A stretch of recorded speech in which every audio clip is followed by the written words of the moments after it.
Hay un secreto enterrado en la promesa que lleva años corroyendo los cimientos de todo lo que creíamos saber. Y hoy ese secreto sale a la luz. Porque no estamos hablando del padre de Ángela como si fuera un dato cualquiera, un nombre en un árbol genealógico, una curiosidad de domingo. No.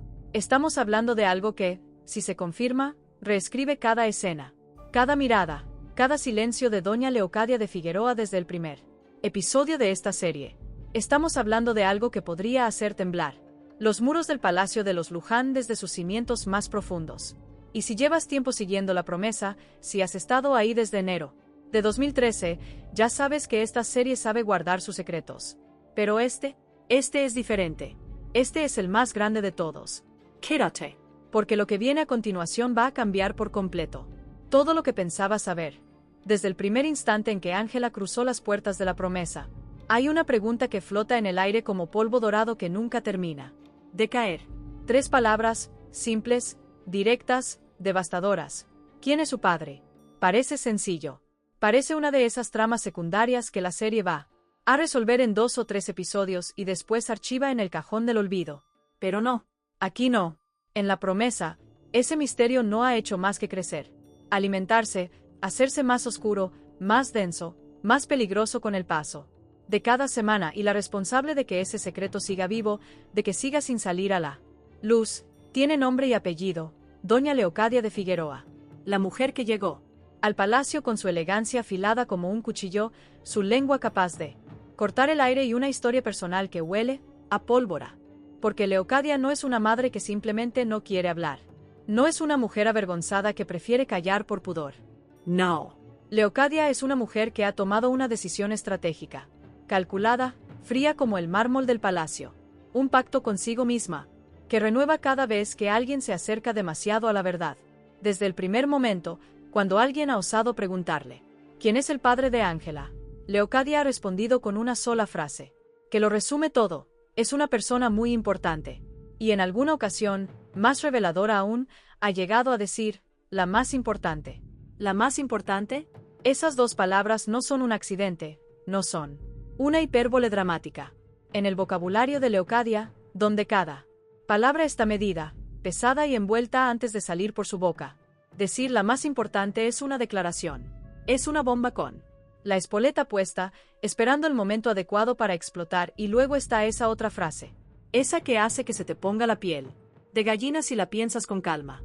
Sería muy peligroso si esto saliese a la luz. Peligroso. No incómodo. No vergonzoso.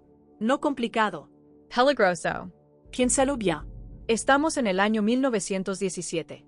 España está atravesando una de las épocas más convulsas de su historia reciente: conflictos sociales, tensiones políticas, una monarquía que camina sobre un suelo que cruje bajo sus pies. Y en ese contexto, una mujer de la alta sociedad asegura que revelar el nombre del padre de su hija sería peligroso. ¿Para quién? ¿Para Ángela? ¿Para la familia? ¿Para ella misma? ¿O para alguien mucho, mucho más poderoso?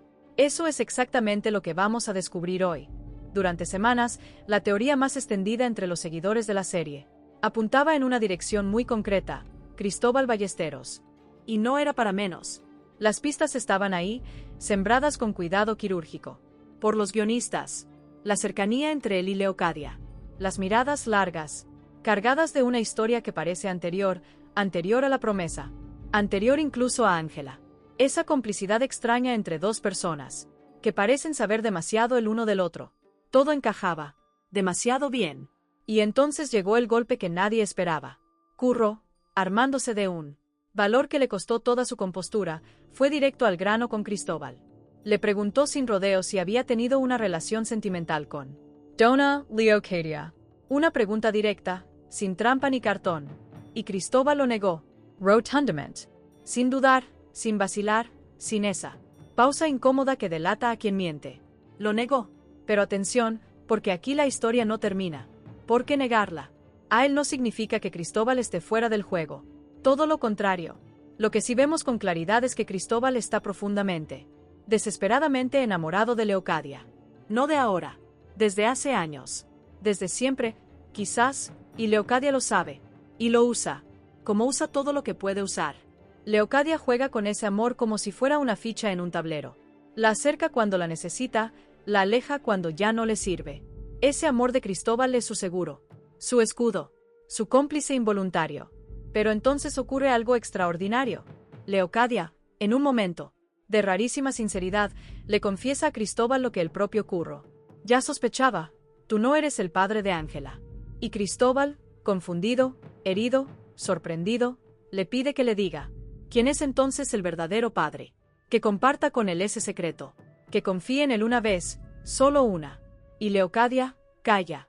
No dice que es complicado, no dice que es vergonzoso, no dice que no puede, dice que es peligroso. Y punto. Conversation cerrada. Cristóbal se queda con la palabra en la boca y la frustración comiéndole por dentro. Eso, amigos, no es el comportamiento de alguien que protege una aventura extramatrimonial. Eso es el comportamiento de alguien que lleva sobre los hombros un peso que podría aplastar a cualquiera. Si Cristóbal no es el padre, ¿quién demonios lo es? Hagamos un ejercicio de lógica pura, sin romantismos ni teorías de fanáticos. Pensemos fríamente en qué tipo de persona encaja en el perfil que Leocadia ha dibujado con sus silencios y sus palabras. Punto 1. Es una persona muy importante. La más importante, según ella misma. Punto 2. Revelar su identidad sería peligroso. No solo complicado, no solo embarazoso. Peligroso. Punto 3. El contexto es 1917. España monárquica. Una sociedad en la que los secretos tienen consecuencias reales, físicas, letales. Ahora preguntémonos, ¿para quién podría ser peligroso revelar que tuvo un hijo ilegítimo con una mujer de la alta sociedad? Un criado de palacio. Descartado. Un criado no es la persona más importante. Un criado no genera peligro al ser señalado como padre. Genera escándalo, sí. Vergüenza, quizás. Pero no peligro. Un noble menor, un conde de segunda o un marqués sin demasiado peso. En la corte. También descartado. Incómodo, sí. Peligroso. No lo suficiente para que Leocadia haya guardado este secreto durante décadas a costa de su propia relación con su hija, un hombre de poder político, un ministro o un alto funcionario de la corona. Aquí empezamos a acercarnos.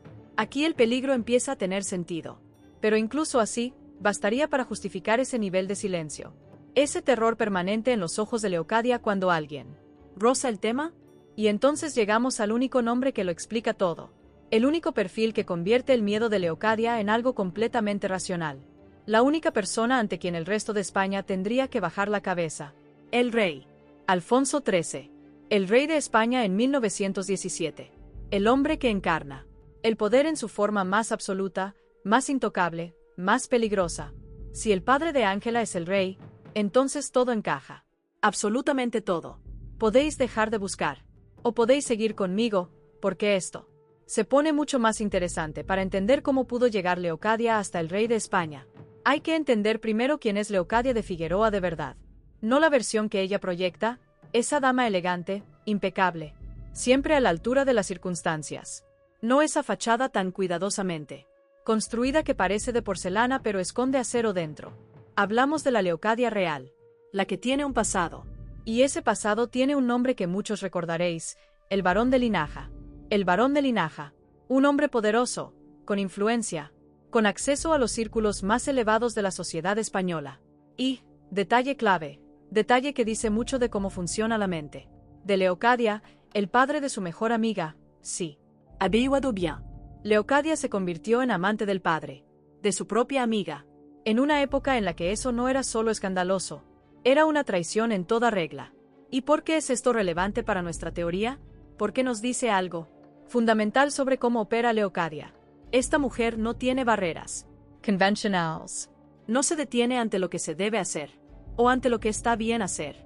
Leocadia ve una oportunidad, calcula el riesgo, pesa los beneficios, y actúa. Si fue capaz de convertirse en la amante del padre de su amiga, sin pestañear, sin esconderse demasiado, ¿por qué no iba a ser capaz de seducir a un rey? ¿O de dejarse seducir por él, que para el caso da lo mismo? Si os suscribís ahora mismo, no os perdéis ni un solo video de todo lo que viene sobre la promesa, cada teoría, cada revelación, cada bomba que están preparando los guionistas. Y hablando de bombas, vamos a hablar del rey. Alfonso XIII en 1917 es un monarca con una reputación conocida por todos en la corte. No es ningún secreto que el rey tenía debilidad por las mujeres, que frecuentaba círculos de la alta sociedad con una regularidad que sus colaboradores oficiales preferían no registrar en ningún documento, que su vida privada estaba plagada de aventuras que la monarquía se esforzaba por mantener fuera del alcance del pueblo, y bastardos reales. Eso tampoco era ninguna novedad en la historia de España. Los reyes españoles tenían una larga tradición de hijos no reconocidos repartidos por el país. Entonces imaginad el escenario. Leocadia, joven, inteligente, ambiciosa, recién llegada de su aventura con el barón de Linaja, moviéndose en los círculos más altos de la sociedad. Y el rey, siempre atento a las mujeres que brillan a su alrededor. ¿Os parece descabelado? ¿O empieza a pareceros la única explicación que tiene sentido? Y en medio de todo esto, hay alguien que sigue sin conocer la verdad. Alguien que lleva toda su vida construyendo su identidad sobre unos cimientos que podrían estar hechos de mentiras. Ángela que llegó a la promesa buscando algo que nunca ha podido nombrar del todo. Una pertenencia, un origen, un nombre que justifique quién es y de dónde viene. Y durante todo este tiempo, mientras intentaba encajar en aquel mundo, construir su lugar entre los Luján, ganarse el respeto de la casa, su madre guardaba en el pecho el secreto más explosivo de todos. Ángela no es tonta. Nunca lo ha sido. Y los guionistas nos han mostrado cómo, semana a semana, hilo a hilo, va atando cabos que nadie quería que atase. Cada pregunta sin respuesta. Cada desvío de tema cuando la conversación se acerca demasiado. Cada vez que Leocadia endurece la mandíbula y eleva el tono para cerrar puertas que Ángela intenta abrir, Ángela lo está viendo. Y lo que ve la duele porque una cosa es no saber quién es tu padre. Otra es empezar a comprender que tu madre ha decidido mentirte durante toda la vida, que la persona que debería haberte dicho la verdad ha preferido deliberada y conscientemente construirte una identidad falsa. Y en los capítulos más recientes hemos visto algo que rompe el corazón. Ángela, tras acercarse peligrosamente a la verdad, tomando esos hilos y tirando de ellos, de repente para. Da un paso atrás y dice que no quiere saber más, que le duele demasiado, que prefiere no continuar, y entendemos por qué. Claro que lo entendemos. Cuando la verdad empieza a tener la forma de una traición en toda regla, cuando el suelo tiembla bajo tus pies y empiezas a vislumbrar el abismo que hay debajo, a veces el instinto de supervivencia dice: para. No sigas, pero la verdad no funciona así. La verdad no desaparece porque decidamos ignorarla. La verdad espera.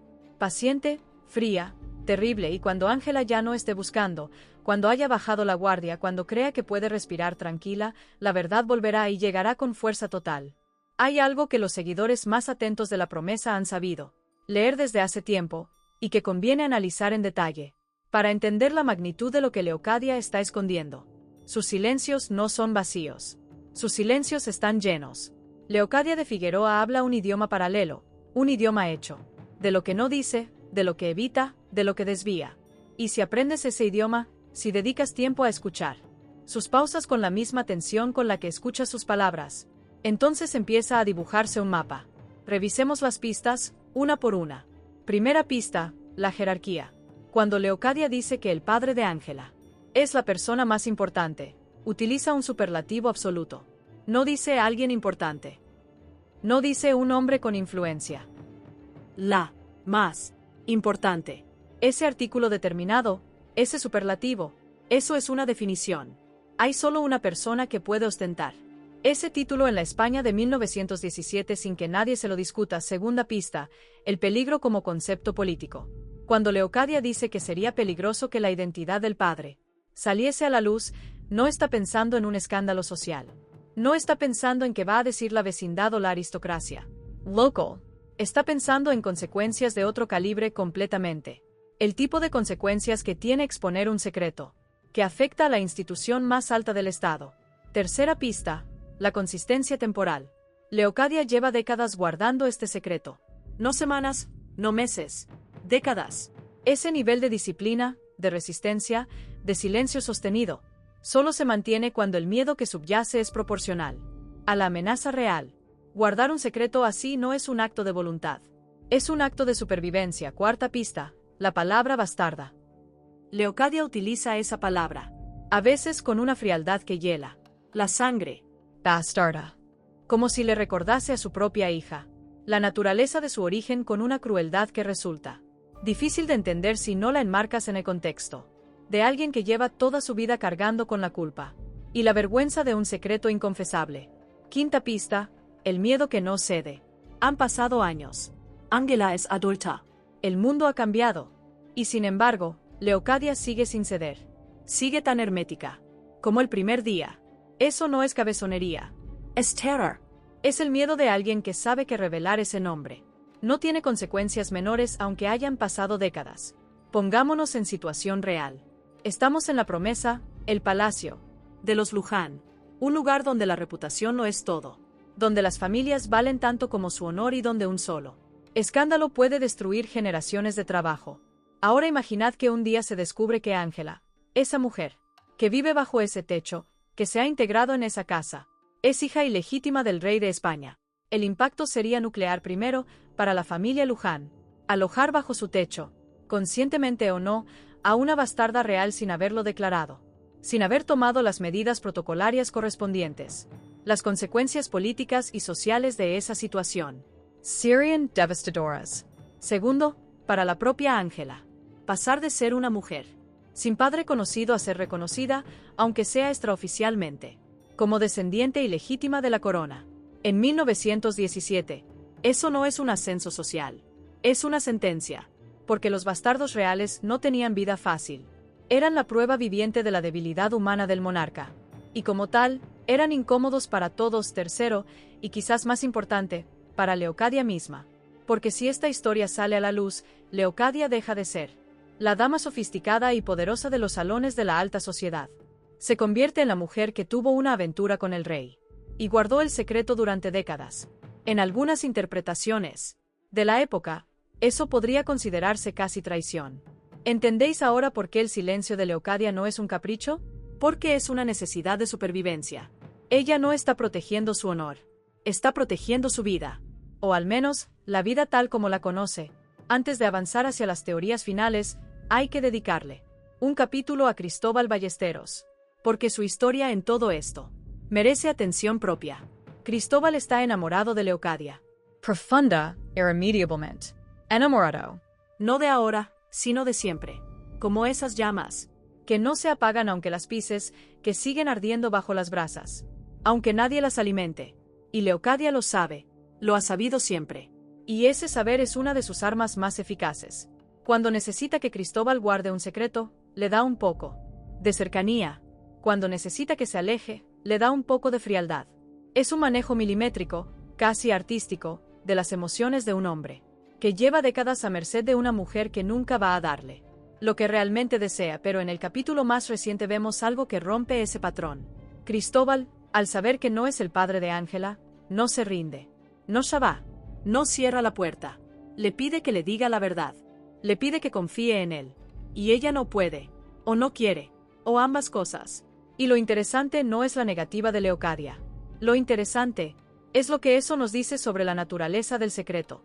Porque si Leocadia no puede decirle la verdad ni a Cristóbal, al hombre que la ama más que nadie en el mundo, al hombre al que podría confiarle cualquier cosa sabiendo que él lo protegería, entonces el secreto no es simplemente grande. El secreto es, literalmente, demasiado grande para compartirlo con un ser humano ordinario, demasiado grande incluso para el amor. Y solo hay un secreto que tenga esas dimensiones en la España de 1917. Volvemos a Ángela. Porque Ángela es el corazón de todo esto. Es la persona que más ha perdido en esta historia de secretos y silencios. Y también es la persona que más tiene que ganar, o que perder, cuando la verdad finalmente llegue. Pensad en lo que representa para ella saber que su madre le ha mentido toda la vida. No en pequeñas cosas, no en detalles menores. En lo más fundamental, en su propio origen. ¿En quién es? Ángela se ha construido a sí misma sobre un terreno incierto. Ha desarrollado su carácter, su valentía, su forma de relacionarse con el mundo, sin saber de dónde venía la mitad de ella. Hay una parte de su identidad que ha estado en blanco durante décadas. Y ahora, cuando está empezando a vislumbrar la respuesta, cuando los bordes del misterio empiezan a definirse, elige parar, porque la verdad que se asoma en el horizonte no tiene la forma que ella esperaba. No es reconfortante, no es liberadora. Es aterradora y hay algo profundamente humano en esa decisión de decir: no quiero saber más. Prefiero vivir con la pregunta que con una respuesta que podría destruirlo todo. Pero los guionistas de La Promesa no son crueles sin propósito. Cuando alejan a Ángela de la verdad, es para que la verdad la alcance a ella, para que la verdad la encuentre cuando menos lo espera y más expuesta está. Y cuando eso ocurra, cuando finalmente la verdad de quién es el padre de Ángela salte al primer plano de la serie, la explosión va a ser monumental. Hablemos del rey. No del rey como personaje de ficción, sino del rey como personaje histórico. ¿Por qué entender quién fue Alfonso XIII en la realidad es entender por qué esta teoría tiene tanto peso? Alfonso XIII era el monarca reinante en España en 1917. Un hombre que ascendió al trono siendo todavía un niño, que gobernó en uno de los periodos más turbulentos de la historia española del siglo XX, y que tenía una vida privada que sus consejeros y colaboradores prefería mantener muy lejos del escrutinio público. Estamos hablando de un rey que era conocido en los círculos de la corte por su atracción hacia las mujeres, que frecuentaba los salones de la alta sociedad española, con una regularidad que iba mucho más allá del deber protocolario, que, según fuentes históricas no oficiales, dejó un rastro de relaciones que nunca vieron la luz. En los registros oficiales de la corona, los hijos ilegítimos de los reyes españoles no eran una rareza histórica, eran una constante. Y en el contexto de 1917, con una monarquía que ya empezaba a sentir el viento frío del cambio político, reconocer un bastardo real era lo último que la corona necesitaba. Ahora insertada Leocadia en ese escenario, una mujer inteligente, sofisticada, que se mueve con soltura en los círculos más elevados, que ya tiene experiencia en aventuras con hombres poderosos, que sabe perfectamente cómo funciona ese mundo de apariencias y secretos bien guardados. La convergencia entre el perfil de Leocadia y el perfil del rey Alfonso XIII en 1917 no es solo posible, es narrativamente perfecta. Los guionistas de La Promesa llevan años construyendo este personaje con una coherencia que solo tiene sentido si la revelación final es de esta magnitud. Imaginemos por un momento que la teoría se confirma, que en un capítulo futuro, Leocadia finalmente cede, o que Ángela descubre la verdad por sus propios medios, o que alguien externo, alguien que también conoce el secreto, lo utiliza como arma. ¿Qué pasa en La Promesa? Lo primero que ocurre es que todo el equilibrio social del palacio se rompe de golpe. Ángela, que ha pasado por dificultades para ganarse su lugar en esa casa, de repente tiene un origen que supera en jerarquía a prácticamente todos los que la rodean, una bastarda real. En el contexto de 1917, es un objeto político de primera magnitud. Lo segundo es que la posición de Leocadia se vuelve completamente insostenible. La mujer que ha vivido de la apariencia y el control de su imagen pública queda expuesta en su mayor vulnerabilidad. Ya no es la dama inalcanzable, es la mujer que tuvo un secreto que le corroía por dentro y que, por mucho que lo intentó, no pudo evitar que saliese a la luz. Lo tercero es que las relaciones de Ángela, todas ellas, se reconfiguran. ¿Cómo la miran ahora las personas que la conocían como la hija de Leocadia? ¿Cómo la trata la familia Luján cuando saben lo que hay detrás de su origen? Y lo cuarto, quizás lo más explosivo de todo, es que habría que preguntarse si hay más personas que conocen este secreto. Si el rey alguna vez supo, si alguien, en algún momento, lo usó para obtener algo. Los secretos de este calibre nunca son secretos de dos. Siempre hay un tercero. Siempre hay alguien que sabe. Y en La Promesa, donde los personajes secundarios guardan más matices que los protagonistas de otras series, ese tercero podría estar ahí desde el principio, esperando su momento. Ahora bien, dejemos de lado por un momento el qué, y hablemos del por qué, porque tiene sentido narrativo que los guionistas de La Promesa hayan construido esta historia con el rey como padre de Ángela. La respuesta tiene varias capas. Capa 1. La escala. La Promesa lleva en antena desde 2013. Para una serie de esa longevidad, los grandes giros argumentales tienen que estar a la altura del viaje que la audiencia ha hecho hasta ahí. Un padre ordinario, incluso un noble, de cierta importancia, no justifica 10 años de misterio. Pero el rey sí. El rey justifica cada segundo de silencio. De Leocadia desde el primer episodio. Capa 2. La coherencia de Leocadia. Todo lo que sabemos de este personaje, su ambición, su frialdad, su relación con el varón de linaje, su capacidad para moverse en las altas esferas, apunta a alguien capaz de llegar hasta el nivel más alto. No es un salto imposible. Es el siguiente paso lógico de quien ya ha demostrado que no hay barreras que la detengan. Capa 3. El impacto en Ángela. El arco narrativo de este personaje necesita un punto de llegada que sea proporcional a lo que ha sufrido en el camino. Descubrir que tu padre es el rey de España no es solo un giro argumental. Es una reconfiguración completa de todo lo que eres. Es el tipo de revelación que puede sostener una temporada entera, quizás dos. Capa 4. La ironía de Leocadia. Este personaje, que tanto ha utilizado la palabra bastarda con su hija, que la ha manejado casi como insulto, como recordatorio de una vergüenza que Ángela ni siquiera entiende. Resulta que Leocadia está perpetuando esa bastardía por pura conveniencia propia. La ironía es brutal, y la narrativa televisiva ama esa clase de ironía. Esta historia tiene la arquitectura de un gran secreto, y los grandes secretos, en La Promesa, siempre acaban saliendo. Llegamos al momento que habéis estado esperando. Las teorías, las hipótesis que nos mantienen despiertos, pensando en lo que viene, porque lo que hemos analizado hoy nos da la base. Pero hay 3 caminos posibles desde aquí, 3 futuros posibles para este secreto. Y los 3 son igualmente fascinantes, igualmente devastadores. Teoría 1. La confirmación que destruye a Leocadia. Esta es la teoría más directa. Alfonso XIII es el padre de Ángela. En algún punto de la serie, esta verdad sale a la luz. Y cuando lo hace, el personaje que más sufre no es Ángela. Es Leocadia. Porque Leocadia ha construido toda su vida, toda su identidad, alrededor del control, del secreto como instrumento de poder. Y cuando ese secreto se rompe, cuando la caja de Pandora finalmente se abre, Leocadia se queda sin nada, sin su armadura, sin su escudo, sin la única cosa que la ha hecho sentir poderosa todos estos años. Y la pregunta que esta teoría plantea va más allá de la identidad del padre. La pregunta real es, ¿puede Leocadia sobrevivir a ser finalmente vista tal como es? ¿O es el secreto la única cosa que la mantiene en pie? Teoría 2. El rey sabe y siempre ha sabido. Esta es la teoría que eriza los pelos de verdad. ¿Y si Alfonso XIII sabe que tiene una hija ilegítima? ¿Y si hay, en algún lugar, documentos, mensajes, intermediarios, que han mantenido vivo ese conocimiento? Porque si el rey sabe, entonces el silencio de Leocadia no es solo protección, es un pacto con la corona, un silencio negociado a cambio de, ¿qué? ¿Protección? ¿Dinero? ¿Influencia social? Y si ese pacto existe, entonces Leocadia no es solo una madre que guarda un secreto, es una pieza en un tablero político mucho más grande. Y Ángela, si descubriera esta verdad, no solo tendría que asimilar quién es su padre, tendría que aceptar que su madre la vendió al silencio como moneda de cambio. Eso sí que sería la traición definitiva. Teoría 3. Otro nivel todavía más profundo. Tercera teoría. La más arriesgada. La que los guionistas no habrán construido conscientemente, pero que la narrativa de la serie permite vislumbrar. ¿Y si Leocadia no sabe con total certeza quién es el padre de Ángela?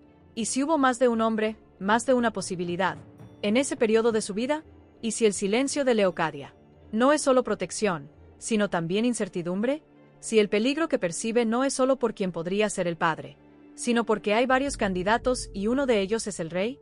Esta teoría añade una capa de complejidad al personaje de Leocadia que lo vuelve aún más trágico. Porque entonces no estamos ante una mujer que sabe la verdad y la calla, estamos ante una mujer que vive en la ambigüedad de no saberla del todo y ha decidido que la única forma de sobrevivir es mantener ese silencio para siempre. Y eso, amigos, cambia todo, porque Ángela podría pasar su vida entera buscando un nombre, una cara, un origen. Y la respuesta final podría ser que su propia madre nunca lo supo con certeza. Ese sería el giro más oscuro, más humano, más doloroso de toda esta historia. Ahí lo tenéis. El misterio más grande de La Promesa analizado desde todos los ángulos posibles. Un padre desconocido cuyo nombre podría cambiar no solo la vida de Ángela, sino el destino de todos los que habitan ese palacio. Una madre que ha construido su vida sobre un secreto tan grande que ya no sabe vivir sin él. Y una serie que lleva más de 10 años demostrando que sus secretos siempre acaban saliendo a la luz. ¿Creéis que Alfonso XIII es el padre de Ángela? ¿Sí o no? Dejadlo en los comentarios. Y si tenéis una teoría propia, si habéis visto algo que yo no he visto, contádmelo porque La Promesa es mejor cuando la vivimos juntos. Hasta el próximo video.